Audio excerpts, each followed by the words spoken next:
오늘 말씀은 열왕기 이제 하예요. 열왕기 상은 끝났고 열왕기 하 1절에서 제가 4절까지만 읽어 드릴 겁니다. 여러분들에게 열왕기 하 1절에서 4절까지 말씀 읽어 드리고 그다음에 오늘 열왕기 하 내용을 살펴보도록 하겠습니다.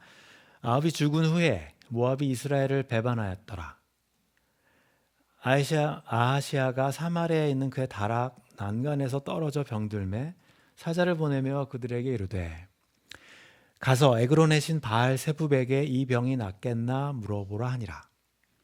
여호와의 사자가 디셉 사람 엘리야에게 이르되 너는 일어나 올라가서 사마리아 왕의 사자를 만나 그에게 이르기를 이스라엘에 하나님이 없어서 너희가 에그론의 신 바알 세부백에 물으러 가느냐. 그러므로 여호와의 말씀이 내가 올라간 침상에서 내려오지 못할지라 내가 반드시 죽으리라 하셨다 하라. 엘리야가 이에 가니라. 아멘. 이제 쭉 연결되겠지만 제가 작년에 이제 11월 달에 한 달 LA 살기를 마치고 LA 뭐 산불 나기 전이니까 좋았죠. 그래서 잘 마치고 12월 달에는 이제 다시 산후레로 복귀를 했어요. 복귀를 했는데 저희가 뭐 지냈던 곳이 쿠퍼티노에 있는 애플 단지 바로 앞에요. 메인 스트리트 있는 바로 앞에요. 그래서 거기서 지내면서 동네 메인 스트리트에는 가게들도 많잖아요. 그래서 밖에 나가서 이제 아내랑 산책을 이렇게 하다가 이제 거의 습관화가 된 게 하나 있어요. 산책하다가 한 군데에 가면 그 맛있는 간식거리가 있어요. 이름은 얘기를 안 할게요. 붕어빵처럼 생긴 걸 파는 데가 있어요. 메인 스트리트 가시면. 그래서 지나가다가 이제 가서 이렇게 한국에 가면 겨울에 그 붕어빵집 가면 있잖아요. 그보다 조그맣지만 저는 이제 개인적으로 여러 가지 한국에는 단팥만 넣잖아요. 근데 거기는 플레이버가 여러 가지예요. 토핑이. 저는 이제 카스타드가 맛있더라고요. 그래서 가서 이제 카스타드 시켜갖고 이제 거기서 운동한다고 걸었는데 실제는 이제 단 걸 많이 먹어서 운동은 안 되고 칼로리만 충전하고 왔는데 어떤 때는 그 일하는 직원이 만들어주기 때문에 어떤 때는 이렇게 터지기도 하고 속에 있는 게 뭐 카스타드가 아주 조금 들어가 있거나 아니면 팥이 조금 들어가 있는 경우도 있고 어떤 때는 많기도 해요. 그래서 이 잘 만드는 친구가 와서 하는 걸 좋아하죠. 똑같이. 근데 차이점은 뭐냐면 속에다가 제가 팥을 넣어달라고 하든지 카스터드를 넣어달라고 하든지 어떤 데는 그 검은 깨도 넣어달라고 하는데 그건 맛이 별로 없더라고요. 하여튼 여러 가지인데 근데 모양은 똑같아요. 겉모양은. 그래서 잠깐 한눈 팔고 딱 또 받으면 몰라요. 이게 단팥인지 이게 카스타드인지 잘라봐야 알죠. 왜냐하면 붕어빵은 붕어빵이니까 찍은 대로 그대로 나오잖아요. 그래서 아들 이렇게 지나가는데 아빠랑 똑같이 생겼으면 붕어빵이네. 그래 그러죠. 똑같이 생겼다 이거죠. 왜냐하면 찍은 대로 나오니까 똑같이 나오니까 뭐 국화빵이네, 붕어빵이네 그러면 우리들끼리는 똑같이 생겼구나. 뭐 엄마 닮았으면 붕어빵이네 그런다고요. 왜냐하면 틀이 같으니까 그래요. 틀이 같으니까. 저희들이 그 열왕기를 읽다 보면 열왕기는 원래 열왕기가 성경책은 두루마리 하나로 돼 있어요. 근데 저희한테는 상과 하로 구분이 돼 있죠. 원래는 하나인데 이제 저희들 편의에 의해서 그 두 개로 나눠서 열왕기 상, 열왕기 하 이렇게 불러요. 그 기준점이 어디냐면 아합이 죽었을 때예요. 그래서 아합이 죽은 걸 기점으로 해서 열왕기 상. 아합이 지난주에 죽었잖아요. 열왕기 상 22장에서 아합이 죽었기 때문에 열왕기 하로 이제 구분이 돼요. 그게 구분점이 아합인데 아합이 죽으면서 뭐라고 써 있냐면 아합의 아들 아하시아가 그러니까 아합의 아들이 붕어빵인가 아닌가 오늘 이제 그거 찾아보는 시간이에요. 얼굴 생긴 건 모르겠지만 성경책에 아합의 아들을 평가할 때 어떻게 평가하고 있는가? 아합의 아들이 아합처럼 똑같이 했으면 붕어빵인 거고 그렇지 않으면 자기 나름대로 뭐라 했을 거고 공교롭게도 저희들이 오늘 이제 본문을 열왕기 하죠. 열왕기 읽어봤는데 열왕기 하를 1장을 읽어보면 아하시아가 아합이 죽은 다음에 왕이 됐지만 그렇게 오래 왕위에 있지 못했어요. 아주 짧게. 그리고 동생한테 왕위가 물려가요. 그 배경 이야기를 저희들이 살펴보는 시간인데 오늘 이제 붕어빵이에요. 붕어빵. 그래서 제가 제목을 아합의 아들이라고 해놨어요. 아합의 아들이 아합을 얼마큼 많이 닮았는가. 근데 오늘 이야기 속에는 아합의 아들뿐만 아니라 다른 사람들도 뭔가 똑같이 붕어빵처럼 행동하는 행동들이 반복되는 게 나와요. 찾아보시면서 어떻게 하면 좋은 붕어빵이 되나죠? 속에 충실하고 꽉 찬 오늘 이제 만나는 이야기를 좀 살펴보려고 합니다. 읽어드렸지만 1절에 이제 시작이 배경이 어떻게 되어 있냐면 아합이 죽은 후에 열왕기 하가 시작이 돼요. 아합이 죽었다는 이야기는 아합은 오므리 왕조에서 가장 위대한 왕이었어요. 오므리가 왕기를 이제 여로보암 바하사 가문에서 빼앗았으면 굉장히 위대한 왕조를 이루었고 사마리아에다가 이제 궁전도 세우고 그 아들 아합이 왕이 됐을 때 아는 것처럼 뭐 전차가 병거가 1,000개, 2,000개, 뭐 군사 10,000명을 파병했다. 그 역사 기록에 나와 있다고 말씀드렸죠. 비문에. 그 정도로 아합은 위대한 왕인데 아합이 죽었다. 이거는 이스라엘 역사의 전환점이 시작됐다는 이야기예요.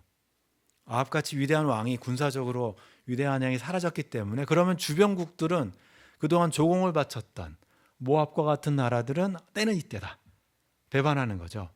그래서 이스라엘의 국격이 이제 떨어져 가는 게 열왕기 하의 시작이에요. 아합이 죽음으로써 북이스라엘이 점점 퇴각의 길로 테러의 길을 이제 밟게 되는 그 시점을 암시하고 있어요. 아합이 죽은 후에라는 얘기는. 근데 모압이 다윗 왕 때 모압을 다윗이 그 나라로 속국으로 만들었기 때문에 그 뒤로는 계속 이스라엘에게 조공을 바치다가 아합 때에 이제 드디어 자기를 독립하겠다고 배반을 했어요. 이런 시간에 2절의 본문을 읽어드렸지만 아하시아가 사마리아 왕국에 있는데 왕국에 있으면서 어떤 일이 벌어졌냐면 다락 난간에서 떨어져서 여기 보면 병들었다. 팔레스타인을 가시면 지붕이 그 유럽 동유럽을 가면 지붕이 뾰족해요. 그러니까 눈이 오면 빨리 내려가라고 지붕을 뾰족하게 세워놔요. 그러다가 이제 점점 나라가 따뜻해지면 지붕이 이렇게 돼요. 둥글둥글해요. 그리스만 가도 지붕이 둥글둥글하죠. 그러다가 이제 팔레스타인 가면 지붕이 그냥 플랫이에요, 플랫. 그리고 플랫에다가 위에다가 이제 뭐 이렇게 그 테라스처럼 해놓고 다락을 만들어 놓죠. 그러니까 평평한 데다가 다락을 만들어 놨기 때문에 주로 다락에 올라갈 때는 실내 계단이 없고 실외에 계단이 있어요. 왜냐하면 일단 지붕부터 만들어 놨으니까. 그러면 실외를 이제 외 계단을 타고 올라가서 다락에 가죠. 저기 난간이라고 써 있는 걸 원어적으로는 다락에 올라가는 층계에서 멀리 전망대로 바라볼 수 있는 어떤 지점이에요. 거기 가면 멀리 보이는 거죠. 사마리아 자기 집에서 멀리까지 뭐 감시용을 그렇게 만들어 놨는지 아니면 뭐 좀 멋있게 만들어 놨는지는 모르겠지만 공중에 다락에다 난간에다 그걸 만들어 놓고 아하시아가 거기서 뭘 쳐다보다가 잘못해서 넘어졌어요. 그러니까 아합이 죽은 다음에 모압이 배반하면서 나라가 이렇게 한번 추락하는 길이었으면 실제로 추락했어요. 아하시아가 다락에서 난간에서 떨어지는 바람에 심한 골절상 내지는 타박상. 근데 일어나지 못해요. 침상에 일어나지 못해요. 그래서 병이 이제 일어나지 못하니까 방법이 없어서 누군가 사자를 어디론가 보내죠. 누구한테 보내냐면 이렇게 보시면 그렇게 돼 있어요. 가서 에그론의 신 바알에게, 바알 세붑이라고 돼 있죠. 에그론은 블레셋 나라가 5도시가 합쳐진 나라인데 가장 북쪽에 있는 도시예요. 이 이야기는 북이스라엘과 가장 가까이 있는 블레셋 도시예요. 거기에서 에그론이라는 도시에 바알을 섬기는 도시. 근데 바알 세붑은 그 파리 혹은 날파리 이렇게 되어 있거든요. 그러니까 바알 세붑은 파리들의 왕, 날파리 때의 왕. 이집트에서도 파리가 우상 중에 하나였어요. 다신을 상징하기 때문에 그래서 파리 신이 있었었고 이집트에서 출애굽할 때도 파리 신이 있거든요. 그리고 더불어서 이제 우리는 파리 같은 거에 당하기 싫다 그래서 파리를 이렇게 우상으로 만들어 놓으면 우리는 파리로부터는 이질이나 질병이 안 걸릴 거다. 그래서 그런 우상을 만들거든요. 에그론에 있는 신은 바알 세붑이에요. 파리들의 대왕. 그런 신을 세워놨는데 거기에 가서 내가 병을 나을지 말지를 물어봐요. 뭐 엄마가 이세벨이니까 그럴 하겠지만 북이스라엘의 왕인데 뭐 하나님한테 가서 물어보거나 뭐 선지자들 찾을 생각도 없고 바알 세붑한테 가서 물어봐요. 이 이야기를 이제 병이 낫겠나 물어보는데 그때 하나님이 간섭을 하시죠. 여호와의 사자가 직접 나타나신 건 아니고 여호와의 사자가 엘리야에게 나타나요.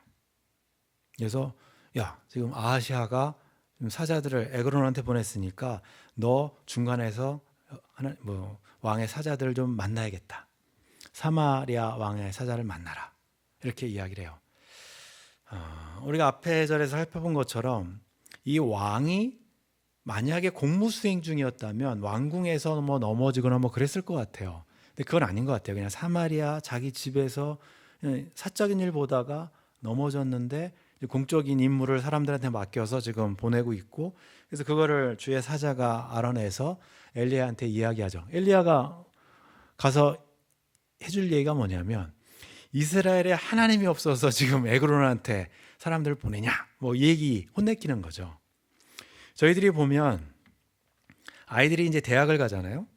그러면 자기들이 컸다고 웬만하면 자기들 스스로 해보겠다고 연락을 안 해요. 무슨 사고 쳐놓고 분명히 이제 엄마 아빠의 도움이 필요한데도 불구하고 이제 연락을 안 해요. 그러다가 자기 스스로 해결을 못하면 그제서야 이제 SOS를 치죠. 뭐 돈이 필요하다거나 아니면 뭐 서류 뭘 모르겠다거나 처음 해보려고, 마치 이제 그 엄마 아빠를 그 폐를 끼치지 않으려니까 좋은 의도예요. 아하시아는 그런 의도가 전혀 아니에요. 하나님을 몰랐다고요? 왕인데, 이스라엘 왕인데 선지자들 모를 리가 없죠. 하나님을 모르는 것이 아니라 무지가 아니라 무시해요. 하나님에 대한 불신. 하나님은 알지만 하나님은 내 병을 고칠 수 없을 것 같아. 차라리 에그론에 있는 바알세부 파리 떼들의 대왕이 훨씬 나한테 도움이 될 것 같아. 하나님은 무시하는 거죠.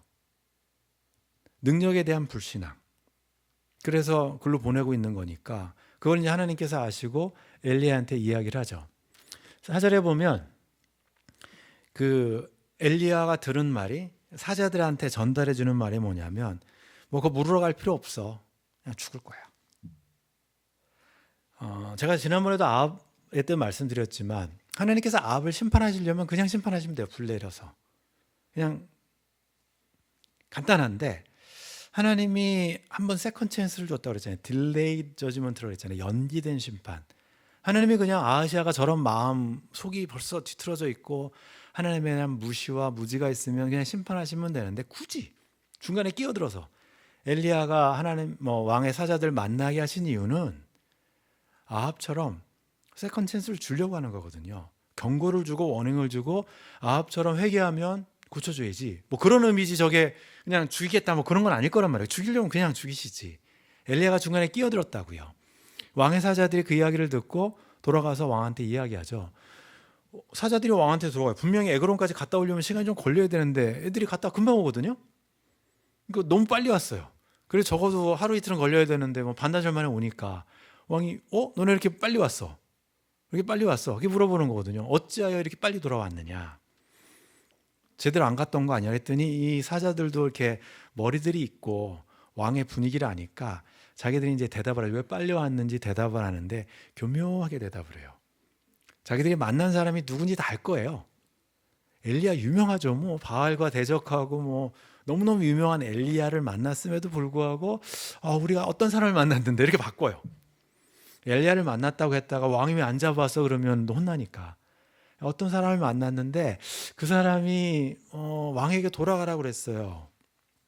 그러면서 그 사람이 해준 이야기, 침상에서 뭐 죽을 거고 뭐 못 나갈 거고 뭐 그런 악담을 이제 퍼부은 이야기를 해줬다. 그 이야기를 하죠. 책임을 이제 그 사람한테 돌려요. 절대 엘리야라는 이름은 얘기 안 하고. 왕이 물어보죠. 도대체 그 사람이 누구냐? 왜냐하면 그 정도로 왕의 사자들이 돌아올 정도라면 엄청나게 권위가 있거나 무섭거나 뭐 힘이 있는 사람일 거기 때문에 돌아왔을 거 아니에요. 도대체 그 사람이 누구냐? 왕이 물어봐요. 도대체 그 사람이 어떤 사람이냐? 어떻게 생겼냐?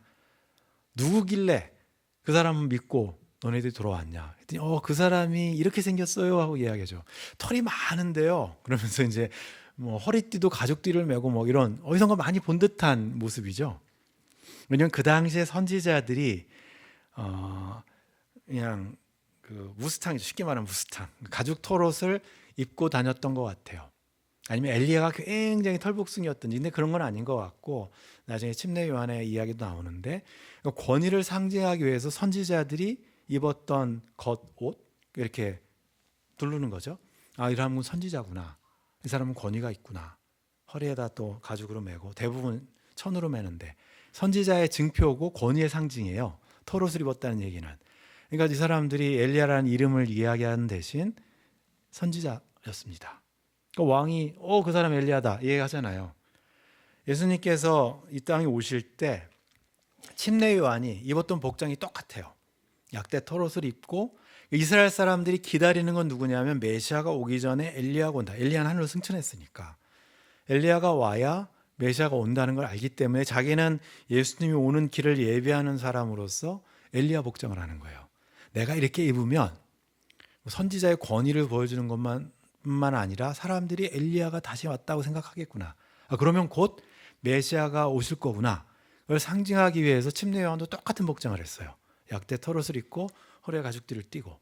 이게 이제 권위 있는 선지자의 복장이에요. 왕이 그 사람 엘리야라는 걸 이제 알았잖아요. 정답을 얘기했잖아요. 그래서 엘리야야. 그 사람은 엘리야야. 그러면 여기서 저희들이 이제 또 하나의 질문. 이 정도 됐으면 이제 엘리야한테 물어보러 가야 되는 거 아니에요? 하나님 그럼 제 병을 고쳐줄지 아닐지 물어보러 가야 되는데 왕이 선택한 방법은 그래서 제가 붕어빵이라고 하는 거예요. 아합이 했던 거랑 비슷해요. 왕은 50부장하고 군사 50명 50부장이면 50명을 다스리는 대장인데 아마도 경호대장 같아요. 왕 옆에서 최측근에서 왕을 보호하는 최정예 멤버 50명을 보내요. 체포하러 보내는 거죠. 체포조.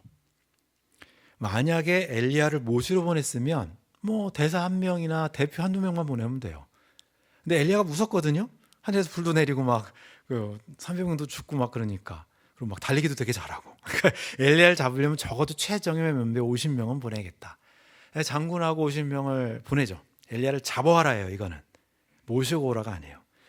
보내가지고 가보니까 엘리야가 바로 그 산 꼭대기에 있었다. 본문에는 영어로 정관사가 붙어 있어요. 그 산 꼭대기.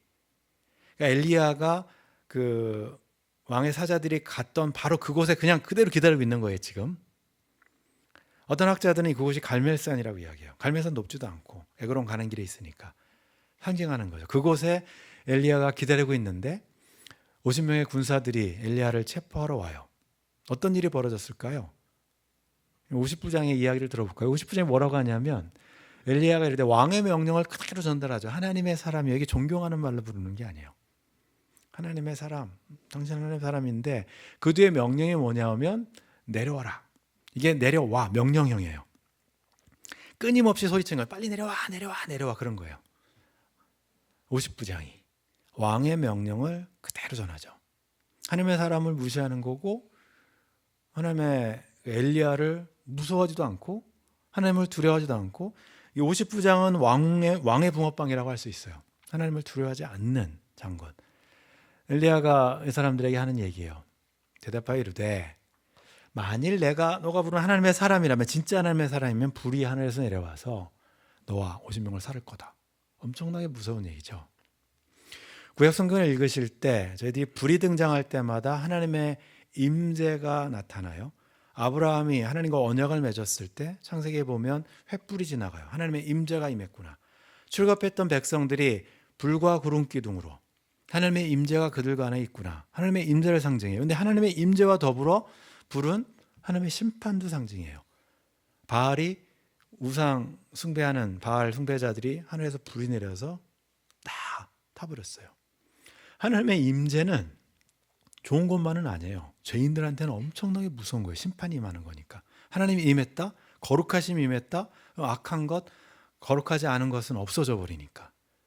그래서 하나님의 불이 임할 거다. 소돔과 고모라도 불로 없어지고 요한계시록에도 불 얘기가 나오는 게 하나님의 임재 앞에 거룩하지 못한 거짓은 있을 수가 없어요. 지금 50부장이 이렇게 거만하게 와서 지금 명령하고 있으니까 엘리야한테 하나님의 임재가 있을 거다. 곧 심판이라는 얘기죠. 결과가 그렇게 됐어요. 똑같이 됐어요. 그걸 보고 왕이 여전히 깨닫지 못해요. 또 다른 50부장을 보내요. 그러니까 아하시아가 이 아합의 붕어빵 중에서는 제대로 된 나쁜 쪽을 이세벨 거를 아주 잘 접목한 나쁜 붕어빵으로 됐구나. 다른 50부장 그 다음 조를 50명을 또 투입해요. 체포해 오라고. 이 두 번째 50부장 가서 이번에 이야기하는 거 들어보면 똑같은데 이번에는 속히 내려와라. Come down quickly예요. 빨리 내려오라고 막 소리치는 거죠. 첫 번째 50부장이 심판을 당하는 걸 보고 못 깨달았어요. 아하시아가 못 깨달은 것처럼 이 사람도 못 깨달았어요. 이게 이제 오늘 열왕기하에서 만나는 이스라엘, 당시의 이스라엘의 모습이고, 최정의 군인들임에도 불구하고 전혀 깨닫지를 못하는구나. 하늘에서 불이 내려서 이 군사 그와 50명을 살았다. 첫 번째 불이 내려온 게 이게 그냥 실수가 아니고 우연이 아니구나. 하나님께서 거짓을 심판하시는 증명이에요. 또다시 한번. 그럼 여기서 여러분들이 그때 살았어요? 여러분들이 군대 장관이에요. 50부장. 다음 턴을 여러분들이 해야 돼. 두 명의 50부장이 이제 불에서 싹 사라졌어요. 다음번이 여러분 차례예요. 여러분이 세 번째 50부장이 돼요. 어떻게 하실 거예요? 어떻게 도망갈 거예요? 어떻게 이 고리를 끊을 거예요? 첫 번째 50부장 불에 50부장 갔는데 다 없어졌어요. 자기 부하들하고. 두 번째도 다 없어졌어. 근데 여러분이 다음에 이제 가야 돼. 성경책에서 보여주는 세 번째 50부장이 다른 길을 가고 있어요. 어떻게 보면 저희들이 배워야 되고 저희들이 따라가야 될 길의 모습을 이 사람이 보여주죠. 세 번째 50부장을 볼까요? 한번 살펴보세요. 세 번째 50부장 갔는데 이 사람은 이제 얼마나 무서울 거예요. 자기 좀만 잘못 보였다가는 곧바로 불 내려올 거 아니까 엘리야한테 가자마자 일단 무릎부터 꿇어요. 이제 그전 사람들처럼 교만하거나 거만하거나 왕의 명령 잘 읽어보시면 왕의 명령 하나도 전달 안 해요. 그냥 이 사람이 이야기하는 것은 엘리야 앞에 엎드려서 무릎 꿇어서 간구하죠. 부탁해요. 그러니까 와달라는 얘기도 안 해요. 이 사람이 부탁하는 것은 엘리야를 그대로 존중하는 거예요. 하나님의 사람인 줄. 엘리야에게 부탁하는 것은 하나님이 생명을 존중히 여기시는 분 아닙니까? 50명의 생명을 존중히 여기시는 분 아닙니까? 거기서 나는, 그리고 이 50명은 당신의 종입니다라고 보게요. 왕의 종이 아니고 당신의 종이라고. 신앙 고백이에요. 첫 번째 50부장과 두 번째 50부장은 왕의 명령이 하나님의 말씀을 전달하는 엘리야보다 더 위에 있었어요. 그게 더 힘이 세다고 착각했죠. 세 번째 50부장은 하나님의 사람이 왕의 명령보다 더 위에라는 걸 인정해요. 그 앞에 가서 무릎 꿇고, 그래서 우리는 당신의 종입니다. 왕의 명령 전달할 거 없어요. 그냥 고백하는 거죠. 당신의 종입니다. 하나님 인정하고, 이 사람이 하는 고백 중에는 불의 안에서 내려왔다. 하나님이 내리신 거라고 또 인정해요. 그러니까 이 세 번째 50부장은 정확하게 하나님에 대해서 두려워할 줄 아는 사람이에요. 오바댜처럼, 아니면 어떤 다른 선지자처럼 남은 7,000명 중에 한 명일 수도 있어요. 군대 정예부대가 됐지만 첫 번째, 두 번째 50부장이 저렇게 하면 안 되는데, 엘리야를 저렇게 상대하는 게 아닌데, 가서 최대한 엎드려가지고 부탁해야 그나마 살동말동인데 명령은 안 되지. 그대로 고백하고 나의 생명을 당신은 귀 보소서. 그러니까 자기 생명을 엘리야한테 넘기는 거예요. 내가 할 수 없습니다. 나와 내 부하들의 생명을 귀 봐 주십시오. 이렇게 해서 끊을 수가 있어요. 이 사람은 다른 사람들이 붕어빵처럼 했던 행동을 하지 않죠. 뭐가 중요한지 알기 때문에. 이 이야기를 들으니까 엘리야가 이것도 이제 시나리오 바뀌죠. 이러면 어떡하지? 가야 되나? 뭐 그럴 거 아니에요. 이때 엘리야의 사자가 엘리야한테 나타나. 이게 6번째 하나님이 엘리야한테 하신 명령이에요.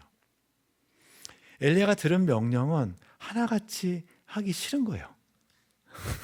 아합한테 가서 대결 요청해야 되고, 그냥 하나님이 심판하지 꼭 내가 가서 그거를 꼭 심판을 내가 전달해야 됩니까? 칭찬을 하는 거, 축복하는 것도 아니고, 죽는다는 얘기를 가서 내가 꼭 해야 됩니까? 엘리야는 끝까지 순종해야 돼요. 가서 그 얘기 해라. 엘리야 사자가 그를 두려워하지 말고 이제 내려가라. 그럼 이번에 50명은 이제 완전히 수행원이죠. 앞에 쫙 이제 모시고 가는 거죠. 50명이 잡아가는 게 아니라 갔어요. 엘리야가 하는 이야기는 똑같이 얘기해요. 엘리야가 갈멜산에서 여호와 그 왕의 사자들을 만났을 때 한 얘기 하나도 바뀐 게 없어요. 그때나 지금이나 똑같아요. 뭐 죄를 더하거나 뭐 심판을 용서해줘 그런 거 없어요. 하나님이 없어서 너 지금 다른 데다가 사람들 보내냐? 그리고 했던 이야기 똑같이 그러므로 하나님을 무시하고 하나님의 능력을 비웃고 하나님의 사람이 있는데도 군사들 보내고 그러기 때문에 너는 침상에서 내려오지 못할 거다. 엘리야의 말은 하나도 바뀐 게 없어요. 하나님의 심판 바뀌지 않은 이유는 아하시아 때문에 그래요. 아합처럼 그 앞에서 회개했다면 하나님의 임재가 가까이 가면 갈수록 아하시아는 위험한 거예요. 엘리야가 오면 위험한 거라니까요. 하나님의 임재가 아하시아한테 가까이 오면 올수록 그 사람은 죽는 거예요. 차라리 멀리 떨어져 있는 게 좋지. 엘리야가 와서 그 말을 전하니까 오늘 본문 끝에 가면 이렇게 돼 있어요. 여호와의 말씀대로 죽고 말씀대로 이루어졌고 아들이 없으므로 여호람이 그 동생이에요. 아합의 다른 아들이 대신해서 왕이 되었다. 엄밀하게 따지면 2년을 왕위에 있었다고 그러는데 만으로 치면 한 1년도 못 있었던 것 같아요. 아하시아는 왕이 되자마자 해는 넘겼지만 곧바로 죽었죠. 추락을 해서 그러니까 공식 임무라는 것도 아니고 그냥 난간에서 뭘 구경하려고 했는 건지 뭔지는 모르지만 그래서 죽었다. 성경책에 평가는 이렇게 돼 있어요. 아하시아가 행한 그 남은 사적은 모든 이스라엘 왕 역대지략에 기록되지 않느냐. 저희들이 갖고 있지는 않아요. 역대지략은 왕들의 기록인데 왕주실록 같은데 대신 성경책에서는 아하시아를 어떻게 평가하고 어떻게 기록했냐면 열왕기 상이 맞춰지면서 우리가 읽진 않았지만 열왕기상 22장 52절에 보면 이렇게 평가를 해요. 그가 여호와 앞에서 악을 행하여 그의 아버지의 길과 그의 어머니의 길과 이스라엘에게 범죄하게 한 느밧의 아들 여로보암의 길을 따라갔다. 그러니까 아버지의 붕어빵, 엄마의 붕어빵, 여로보암의 붕어빵처럼 아버지의 잘못된 행동을 통해서 전혀 깨닫지 못했다. 이게 이제 아하시아가 걸어갔던 길이라고 성경책은 이렇게 평가를 하죠. 오늘 만난 사람들 중에 세 번째 50부장은 다른 길을 갔어요. 왜냐하면 하나님을 두려워한 사람이기 때문에 하나님이 지금 무엇을 하는지 아시기 때문에 왕보다 세상보다 하나님을 더 두려워했죠. 성경책에 등장하는 사람들은 그런 사람들이에요. 다른 길을 가는 사람들이에요. 우리가 예수님의 제자라고 이야기해요. 예수님의 제자는 예수님을 닮아가는 사람들이에요. 제가 말씀드린 것처럼 하나님의 10%는 저희들이 볼 수 있지만 90%를 못 보니까 열심히 예배를 통해서 성경 공부를 통해서 하나님의 그런 모습들을 봐야 되는데 못 보니까 하나님이 인간의 몸으로 이 땅에 오셔서 보여준 거예요. 나는 이런 성품을 가졌어. 사람들을 사랑하고 측은히 여기고 또 오래 참고 그 사랑이 쉽지가 않잖아요. 사랑은 엄청난 수고가 따르는 건데 하나님께서 이 땅에 오시는 그런 이야기 그게 복음이고 안 오셔도 되는데 굳이 엘리야를 아하시아한테 또 안 보내도 되는데 또 보내신다고요. 끝까지 참으시고 그런 하나님의 모습이 예수님의 모습이라면 우리가 닮아야 되는 모습은 그 모습이에요. 예수님의 능력, 뭐 예수님의 특별한 기적 그런 거 못 닮는다고 그랬잖아요. 우리가 닮을 수 있는 유일한 것은 예수님께서 이 땅에 오셔서 살아가셨던 그 삶의 방식 예수님께서 요한복음 14장에서 이야기하실 때가 곧 길이요. 나의 길을 따르라 그러죠. 아합의 길이 아니고 여로보암의 길이 아니고 세상의 길이 아니라 나의 길을 따르라. 예수님의 길을 따라가다 보면 예수님을 닮는 모습으로 가는 거예요. 모르면 못 닮아요. 예수님이 어떤 분이신지 오래 참으시는지 모르면 오래 안 참게 되고 사랑이 많으신지 모르면 사랑 안 하게 되고 예수님이 살아가셨던 삶의 길을 따라가 오면 그 안에 진리를 발견할 거고 그게 곧 생명이 된다. 이게 예수님께 저희들에게 해주신 말씀이에요. 크리스찬들은 어떻게 보면 예수님의 붕어빵이 되는 게 맞아요. 우리 보면 예수님 닮았네. 작은 그리스도인이라고 부르죠. 그리스도인이라고 부른 이유는 에베소 아니죠. 안디옥에서 유대인도 아닌 사람들이 예수님처럼 사니까 그리스도인이라고 불렀다고요. 그리스도 같다. 예수 같다. 그럼 예수님의 붕어빵이 저희들인데 얼마나 우리가 예수님을 닮아가고 있나. 겉모습이 아니라 내면이죠. 예수님의 길을 따라가고 있나. 저희들이 한 주간 지내시면서 내가 틀은 정해져 있어요. 그냥 찍으면 예수님이 나와야 돼. 그 속에는 뭐 팥이 들어갈 수도 있고 카스타드가 들어가서 뭐가 상관없지만 겉모습은 다 예수님이어야 되는데 이게 바뀐 게 아닌가 이렇게 생각이 들어요. 우리는 거룩한 보배를 가진 질그릇이라고 얘기해요. 우리는 질그릇들이기 때문에 겉모습 볼모습 상관없어요. 속에가 예수님이 들어가 있기 때문에. 여러분들 속에는 아주 귀한 것들이 들어가 있기 때문에 그것이 들어가 있으면 진짜 붕어빵이 안 꼽는 찐빵이 아니라 예수님이 들어가 있는, 근데 겉에도 예수님을 조금 더 닮을 수 있는 그런 여러분들 예수님의 제자들 되시기 바랍니다. 기도하시겠습니다. 하나님 아버지, 저희도 오늘 열왕기하를 시작하면서 하나님이 여러 번 기회를 주셨는데도 불구하고 기회를 차버리고 병들어서 거기서 고침받지 못하고 또 결국은 하나님의 심판을 받았던 아하시아의 길을 봅니다. 아버지의 길을 따라가고 이세벨의 길을 따라가고 여로보암의 길을 따라가고 그냥 편한 길을 따라갔던 아하시아. 하지만 저희들 예수님께서 말씀하신 생명의 길 안에 들어와 있고 그 안에서 예수님을 따라가기를 원하는 주님의 제자들로 저희들 고백했습니다. 저희들이 예수님과 같은 모습으로 나타날 수 있도록 주님이 알려주신 그 길을 따라가는데 손해도 보고 어려움도 있을 수 있고 이해하지 못함도 있을 수 있겠지만 그럼에도 불구하고 저희들 주님의 길을 따라가는 걸 포기하지 않도록 계속해서 주님을 따라가는 그런 주님 닮은 제자들 될 수 있는 또 한 주간 되게 해 주시옵소서. 예수님의 이름으로 기도드립니다. 아멘.